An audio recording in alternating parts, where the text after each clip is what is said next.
그러면 그 출발점 자체가 우리가 일본에 왜 이렇게 잘 보여야 하는가 이런 걸로 계속 귀결이 된단 말이죠. 아니 어쨌거나 기시다도 이제 내려올 거고 곧 내려올 거 아닙니까? 이제 본인은 그렇지. 불출마한다고 네. 그랬으니까 이제 고별 방문이에요. 네. 근데 그러니까 거기다 대고 이게 왜 이렇게까지 그러니까 해야 보통 하는지. 고별 방문은 군대에서도 마찬가지잖아요. 김종대 의원도 아시겠죠. 군대에서 보통은 임기 마칠 때 고별 방문 어디 가는 줄 아세요? 예하 부대에 가요. 자기가 그렇죠. 지휘했던 데나 자기가 관리했던 데 이런 데를 가지 자기보다 위에 있는 데를 고별 방문하질 않아. 사령관 예를 들면 해병대 사령관 고별 방문하다 못 이런 1사단 가고 2사단 가고 6여단 가고 이렇게 가는 거지. 그러니까 기시다 입장에서는 고별 방문을 지금 자기가 지시하는 곳으로 간다고 생각할 거예요. 왜 윤석열 대통령이 너무나 아까 김종대 의원 얘기했듯이 마음을 너무 잘 알아주니까 한번 본인의 최대 성과가 뭐야? 한일 관계 개선, 네, 그걸 그다음에 내세웠잖아요. 사도 광산의 네. 유네스코 등재. 그걸 누가 도와줬어? 한국이 도와줬잖아. 예. 내 말 잘 듣는 내가 해달라는 거 내가 해준. 그런데 마지막으로 한번 방문해 주는 거잖아요. 그걸 또 좋다고 오시라고. 아니 어느 나라 외교가 새로 뭐 들어서는 정부의 수장이나 이런 사람을 모셔오지. 그 방문하게 하지. 이제 다 끝나고 가는 사람을 왜 방문을 해가지고 세금 들여가지고 그 사람한테 그러니까요. 방문에 대해서 받아들이고 이러냐고요. 근데 거기에다가 감사의 마음이라고 얘기를 하니 왜 이렇게까지 우리가 저자세로 해바라기 외교를 해야 하나 참 답답합니다. 답답한 마음입니다. 예, 우린 또 그런 마음이죠. 그랬는데 이런 걸 제가 이제 이걸 좀 이제 정리가 필요한 순간이 돼가지고 이 정부가 흘러가는 어떤 양상에 세 가지 사상이 있다. 세 가지 축이라고 말씀을 많이 드리는데 사상식이나 있습니까? 그러니까 이제 이게 자탕이에요. 이게 자탕이라고.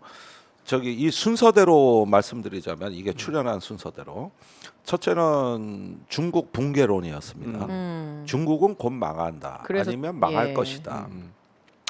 김태효가 신아세아 저널에 쓴 논문 윤석열 정부가 출범하기 전인데 그때 쓴 논문의 서문에 보면 이렇게 나와 있어요. 냉전 시대 미국이 소련에 한 것처럼 미국의 대중 봉쇄 정책은 중국이 굴복하고 쓰러질 때까지 계속될 것이다. 이제 미중 사이에서 한국이 균형을 잡는 시대는 끝났다. 이게 출발점이야. 예. 이게 출발점인데 이건 일본 우익에 대한 진상 논문이에요. 그러니까 뭐냐면은 오늘날 일본이 저렇게 인도 태평양 전략의 선두주자로 나선 배경에 이제 중국은 초강대국 지위를 더 이상 유지 못한다는 데서 나온 지정학적 판단이거든요. 사실은 망상이죠. 네. 그건 검증될 수도 없고 실제 현실하고도 전혀 다른 비현실적 가정이에요. 그런데 그것이 출발점이라는 거고 두 번째는 일본 우익의 식민지 근대화론. 이게 일본에서는 문명화론이라 그래요. 예. 우리가 이제 식민지 근대화론이라 그러는 거지. 동아시아를 문명화했다. 일제가. 이러면서 당시의 대동아 공영권이나 이런 것도 침략 사상이 아니었다고 보는 거예요. 그러니까 이 사상에 입각하면은 모든 세상은 개발된 사회와 미개발된 사회로 나눠요. 그래서 미개발된 사회가 개발되는 거. 이게 문명화지. 침략이다 아니다. 뭐가 역사적으로 어떻다 아니다. 이런 것들은 다 수정주의고 특수주의적 사고지 보편성이 없다고 봐요. 그런데 일본이 그때 개발된 나라였다는 거예요. 이게 일본 우익 사상입니다. 세 번째가 천공의 2025년 통일론이에요. 이번 광복절경 축사가 통일 대한민국 원년을 선포했다 예. 했는데 이것이 3월에 있었던 김영호 통일부 장관의 자유북진 사상이 이제 그 신호탄이었다고 보시면 되고 그날 그걸 얘기하던 기관장 회의에서 박진희 국립외교원장이 완전히 천공하고 똑같은 말을 해요. 이 2025년 통일을 앞두고 예. 지금의 남북한 긴사적 긴장은 오히려 좋은 일이라는 거예요. 통합으로 가는 과정에서 일어나는 일이기 때문에 긴장이 고조될수록 좋다. 그게 무슨 말이죠? 이렇게. 앞뒤가 안 맞는 거 아닌가요? 긴장이 고조되면 이제 전쟁을 할 수 없으니 통일을 선택할 수밖에 없다. 이런 논리 구조입니다. 이거예요. 그러니까 이 세 개의 기둥으로 이 정부의 국정이 흘러갔다. 외교 안보가 흘러갔다. 네. 이렇게 봐야 되는 것이고. 근데 이 세 가지 사상이 워낙 보수의 기존 사상으로부터도 일탈해 있다 보니까 사람이 많지가 않아. 아시다시피 뉴라이트는 소수입니다. 그리고 아직까지는 세력화가 덜 돼 있는 게 원래 그 이명박 대통령의 1등 공신인 뉴라이트인 건 맞아요. 그러니까 박근혜 이명박 그 당시에 한나라당 경선 때 뉴라이트가 이명박 지지 선언을 했거든요. 그리고 이명박 대통령을 만들기를 했음에도 불구하고 이 뉴라이트의 지향이랄까 어떤 그런 걸 이해하지 못한 이명박 정부가 대거 기용하지 않았다고. 그때 뉴라이트 중에 외교안보에 들어가 있던 사람은 딱 한 명, 김태효였다고. 그때도 김태효 처장이 있었고 예. 지금 그 김태효가 예. 그때서부터 암약하고 있었군요. 근데 이 김태효가 어떤 조직을 이끌고 관리자로서 네. 이렇게 여러 다양한 의견의 자유로운 토론을 통해 가지고 정책을 결정하는데 관리자가 아니라 계속 개인 플레이를 하는 거죠. 대통령한테 직통 라인. 그러면서 실세 이러다가 그 오만함이 이제 월권, 직권남용 뭐 이런 식으로 비화될 조짐을 보이자 MB가 자른 거예요. 그게 그 저 한일 군사정보보호 협정 그 미략을 체결하려던 걸 이제 책임을 물어가지고 경질시켜 버렸어요. 예. 이때 공직이 끝나요. 그런데 그 뒤로 절치부심하다가 이번 정부에 들어올 때는 혼자 들어온 게 아니라 떼거지로 들어왔다고. 그러니까 그때 이명박 정부의 아웃사이더들이 이번에 주류가 된 거예요. 그럼에도 불구하고 숫자가 그렇게 많지가 않아요. 그러니까 이제 어중이 떠중이 다 불러들여야 되는 거예요. 가만 있자. 어중이 떠중이 이거 내가 이 말의 어원을 잠깐 설명해야 되는데 네. 중이 공중부양하다가 6글자로 어중이 떠중이에요. 중이 떠 중이. 아재 개가 하신 거예요 지금? 예, 아주 개그. 예. 웃어주잖아. 갑자기 목이 알겠습니다. 중요한 건 우리의 마음이니까요. 그래서 네. 그래서 어중이 떠중이를 다 긁어 모았어. 중이 떠 중이 받아준 거예요. 네. 그래가지고 그래 요즘 그 마음이 중요하니까 이제 공중부양 수준까지 가잖아. 다 이게 수행의 힘이에요. 네. 그래가지고 그 저기 듣보잡들이 많이 들어온 거예요. 때는 이때다 하고. 그렇지. 그리고 박박 긁어 먹은 거야. 박박. 예. 그게 이제 언론, 학계, 그다음에 공공기관 이런데 이제 포진들을 쭉 하는 거고 보초병들로 쓰는 거거든. 예. 이렇게 해가지고 얼기설기 맞서요. 이게 이제 그 전체적으로 하면은 잡탕. 그리고 이걸 뉴라이트라고 자꾸 부르는데 보통 뉴 사상 앞에 뉴가 붙을 때는 변화된 시대 상황을 담는다는 의미가 있어. 예컨대 막시즘 하지만 네오 막시즘 이렇게 되면은 이제 그 새로운 또 변화된 네, 다원화된 사회에서의 마르크시즘 그러면 네오 막시즘 사회 민주주의 이렇게 신보수 예. 신좌파 이래 되는데 여기 뉴라이트라 그래 버리면 이게 제법 시대 상황을 담는 것으로 우리가 착각을 해요. 착각하기가 뭔가 어감이 주는 게 쉬워. 라이트가 뭔가 맞다, 라이트이 맞다라는 뜻으로도 해석이 될 수 있잖아요. 그러니까 뭔가 뉴 라이트? 그럼 뭔가 맞는 얘기 같은 그렇죠. 약간 뭐꼭 착각? 공부 못하는 애들은 네. 그런 식으로 또 그러니까요. 착각할 수 있죠. 예, 제가 공부를 못해서 그건 아니지만 그런 뭐 식으로 철자는 같아요. 예, 착각을 불러 일으킬 수 있는 고백하시는 단어다. 거예요? 고백. 예, 저는 뉴라이트가 아닙니다. 절대 아닙니다. 예. 공부 예. 못한 걸 고백하자. 공부는 잘하지는 못합니다. 그렇죠. 이제 무시하시는 거 아니잖아요. 그래서 문자 그대로 해석하면 새로운 올바름이에요. 그러니까. 그런데 사실은 이건 과한 명칭입니다. 그러니까. 저런 잡탕 세력을. 예. 그래서 제 생각에는 같은 N자로 시작하는 네. 니폰 라이트가 어떠냐. 하는 거예요. 그 정확하거든요. 또. 딱 와닿긴 하네요. 예. 최 교수님 뭐 의견 있으세요? 친구의 의견에 네가 가라 하와이 이거예요? 웃깁니다. 너 혼자 가라 하와이? 예. 나는 같이 못 가겠다. 아니 혹시나 또 제가 지원할 수도 있으니까 조심해야 됩니다. 할 수도 이분이 있으니까. 직을 달 수도 있는 아니, 상황이라 무슨 말씀이세요? 그런 얘기 하지 마세요. 예. 그래서 니폰 라이트. 아까 그 세 가지의 네. 잡탕이다. 예. 세 가지의 잡탕으로 이루어졌는데 이제 본질은 니폰 라이트다. 그런데 이 사람들의 이 핵심, 이 사상의 씨앗을 봐야 돼요. 네. 이 사람들이 독도 문제 얘기를 한다, 반도체 칩 동맹을 얘기한다, 또 뭐 인도 태평을 얘기한다. 그러다 보면 사람들이 현란하고 복잡해 보여가지고 그냥 뭐 우익적인 뭐 이런 사고와 운동이겠지. 대부분의 사람들이 그렇게 인식하는 경향이 있어요. 그런데 여기에는 명확한 사상의 핵심 코어, 그다음에 그 씨앗이 되는 부분이 있거든요. 네, 씨앗. 이게 뿌리. 뿌리. 네.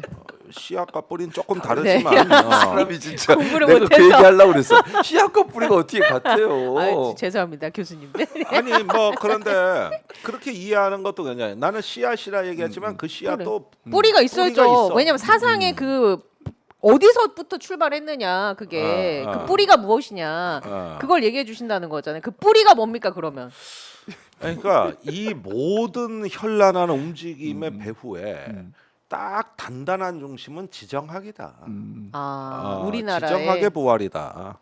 그러니까 일본 우익의 지정학인데 이게 1941년에 그 일본 우익의 지정학이 부활한 거예요. 그러니까 무슨 얘기냐면은 1920년대까지 일본은 최고의 전성기를 누렸습니다. 연평균 경제 성장률 7%. 거기에다 청일 전쟁, 러일 전쟁을 이겼고 조선을 복속시켰고 이러는 가운데 서방 사회하고 관계가 너무 좋았어요. 미국, 영국과 거의 동맹 관계였고 그다음에 개방된 무역 체제에서 가장 많은 혜택을 누렸습니다. 예. 마치 지금의 중국 같은 존재예요. 그래가지고 세계에서 제일 높은 성장하는 국가였고 이제 아시아의 지도국을 자임하고 있었단 말이야. 그랬는데 29년에 대공황이 일어나는데 그렇죠. 이때 직격탄을 맞는데 이 대공황이 왜 그러냐면은 이게 개방된 무역 체제가 보호 무역으로 회귀하는 그 계기였습니다. 예. 그러다 보면은 그때 미국의 관세, 그 호모트 훌스법이라고 그러는데 그게 500% 관세였거든요. 그러니까 미국이 공황을 맞이해서 자기 자국 내 산업을 보호하려니까 고관세를 때리면서 예. 그저 유럽 국가들이 또 대응 관세를 매겼어요. 그렇게 되니까 그 이제는 일본이 개방된 무역 체제로부터 떨어져 튕겨져 나가는 게 돼버린 거예요. 이렇게 되는 거죠. 그런 시기에서 30년대를 맞이했는데 이때는 일본이 이제 그 자급자족하는 우리 생활권을 마련하지 않으면 내가 죽는구나. 그러니까 저기 개방된 자유무역 체제에서 혜택을 누리는 시대는 끝났구나. 그러는데 그때 경제 성장률이 1%대로 주저앉았대요. 그때 어떻게 그러면 일본의 생활권을 만들 것인가? 이래가지고 만주를 침략합니다. 거기에 석탄과 자원이 영토가 너무 풍부해서 그래서 이걸 통해서 그 저기 생활권을 만들자는 개념이었거든요. 그러다가 여기에서 이제 37년에 만주 사변이 나고 중일 전쟁이 일어나면서 저기 굉장히 어려운 전쟁을 맞이하는데 이때부터 미국이 일본은 저 위험한 나라라고 보고 금수 조치를 취하기 시작하고 그래서 석유 공급망을 차단하고 네네. 그 다음에 미국 내 일본인 자산을 동결하고 이때 이 일본이 치명적인 타격, 이 두려움과 불안에 떨어요. 그래가지고 이때부터 일본의 엘리트들이 저기 이제 미국과 다시 협상해서 돌파구는 열 수가 없다. 이 제재는 너무 고통스럽다. 그러면서 그때 일본이 비축해 놓은 원유가 그 2년치밖에 없었던. 예. 그 이제 40년대 들어와서 41년쯤 됐을 때 2년치면은 기본적인 전투가 안 돼요. 그때 일본은 뭔가 이 에너지 공급이 되는 하나의 어떤 자급자족형 우리 생활권을 확보 못하면 우린 죽는다. 이렇게 돼가지고 뭘 주목했냐 하면은 동인도의 네덜란드령 그 당시에 그 지역을 주목했던 겁니다. 거기에 유전이 있었던 것이죠. 그러니까 여기로 들어가서 이제는 인도를 우리 일본의 생활권에 그 편입시키지 않으면, 근데 일본도는 크니까 다는 아니고 그 동인도 네덜란드령의 그 저기 자원 네, 네. 지역을 우리가 생활권으로 해서 만들어야 된다. 이때만 하더라도 이걸 전쟁으로 하는 게 아니라 평화적으로 어떻게 해보자.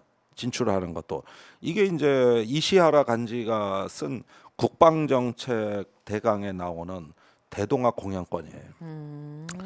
그랬는데 일본 엘리트들이 이걸 가지고 이제 전략 검토를 하는데 여기서 일본의 인도 태평양 지정학이 탄생한 겁니다. 예. 그런데 가만히 생각을 해보니까 동인도 가는 걸 미국이 놔두겠냐는 거야. 분명히 이건 배후에서 일본을 그 저기 차단하고 났을 가능성이 높다. 그럼 어떻게 해야 되느냐? 그때 유럽에서 전쟁 중이니까 그 진주만을 폭격해서 네. 미국의 발목을 잡으면 미국이 저기 유럽에서 전쟁하기에도 바쁜데 뭔가 군사적 대응은 하겠지만 일본하고 전면 전쟁은 못한다.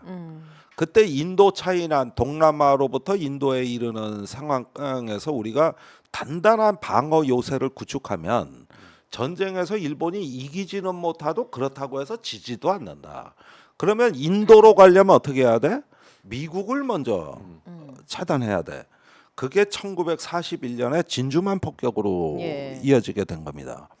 이게 인도 태평양 전략의 시작이다. 원조야. 이게 바로 씨앗인 거예요. 예. 그런데 패전 후에 이걸 잊고 살았죠. 위험한 사상이잖아. 너무 위험한 사상이잖아요. 그래가지고 이게 80년대 넘도록은 불온한 사상, 위험한 사상, 퇴행적 사고로 아무도 이야기하지 않는 금기어였어요. 근데 1990년부터 시작된 잃어버린 30년이 있었습니다. 오늘날 일본 우익에 저기 보면은 저런 구태와 태행이 얼룩진 정말 일본 우익의 사상은 잃어버린 30년의 산물입니다. 그러니까 지금의 일본은 모든 활력을 잃었어요. 그러다 보니까 이때가 바로 1941년에 일본 엘리트들이 겪었던 좌절감하고 비슷해. 그때 당시에 우리 이러다 죽는다. 그러다 보니까 어떻게 해야 되느냐? 그때 살 길은 인도로 가는 것이다. 예. 그런데 아베 총리가 2006년에 인도 태평양 전략을 발표하는데 그게 인도 뉴델리에 가서 인도 의회 연설에서 발표한 거예요. 이때 기본 사상이 중국이 아니라 인도다. 떠오르는 초강대국은 중국이 되어서는 안 된다. 일본이다. 그때만 하더라도 일본 경제의 GDP가 중국을 앞서고 있던 세계 2위의 경제대국이었어요. 그러니까 아베가 성견지명이 있는 거야. 이제 중국이 점점 더 떠올라서 일본을 앞지를 가능성이 있으니까 네. 이거 큰일 났다. 이제 주저앉혀야 된다. 그러면 대체지가 있어야 되는데 중국을 누가 주저앉히냐?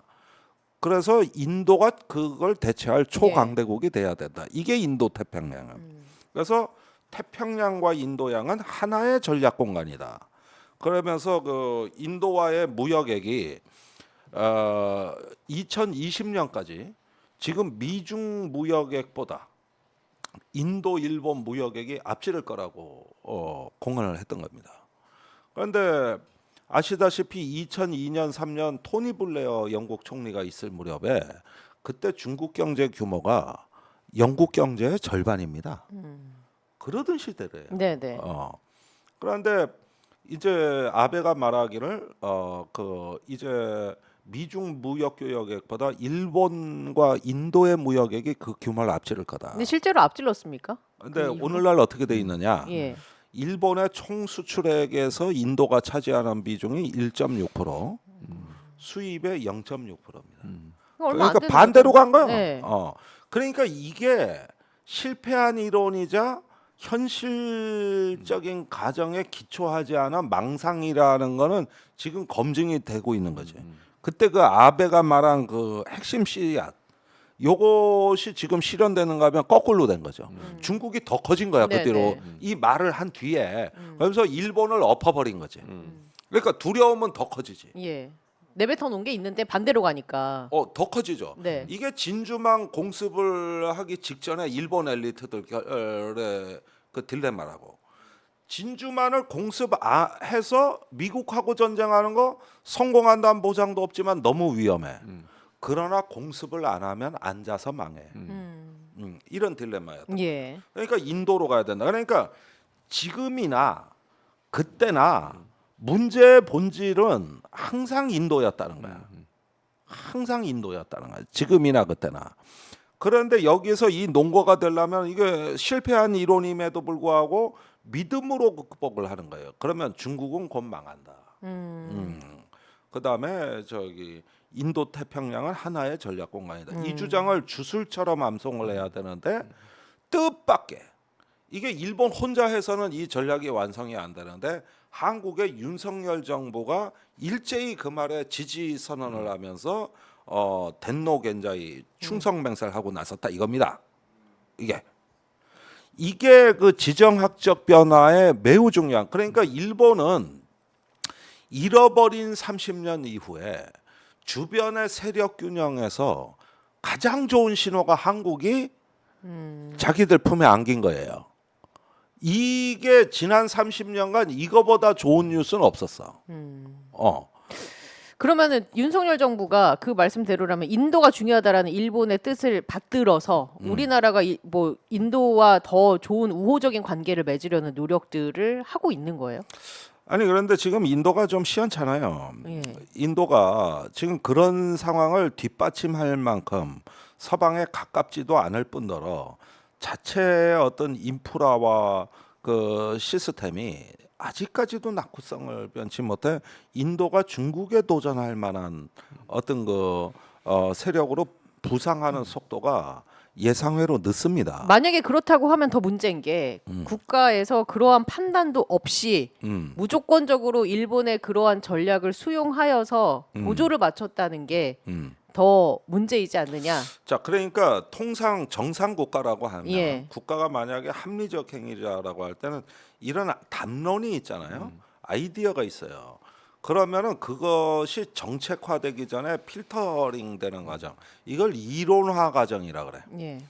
이론화, 체계화, 하나의 사상으로 만든 그게 현실성 있는 가정에 기초해야 했느냐, 인과관계가 일관되느냐, 실증적인 검증이 될 수 있느냐, 기대되는 이익이 뭐냐 이런 걸 따져보다 보면 담론이 이런 과정을 통해서 정책화가 되는 거예요. 이걸 이론화 과정이라 그러고 정책화 과정이라. 근데 이 정부에서는 요 이론화 과정이 빠진 거야. 요게. 네. 그러다 보니까 어느 날 우리의 외교 안보 기조는 아태 전략이었어요. 아시아 태평양 태평양. 전략이었는데 이 아태가 인태로 바뀌는데 하루 아침에 바뀐 거야. 그런 이론화 과정이 삭제된 채 없어진 채로 생략된 채로.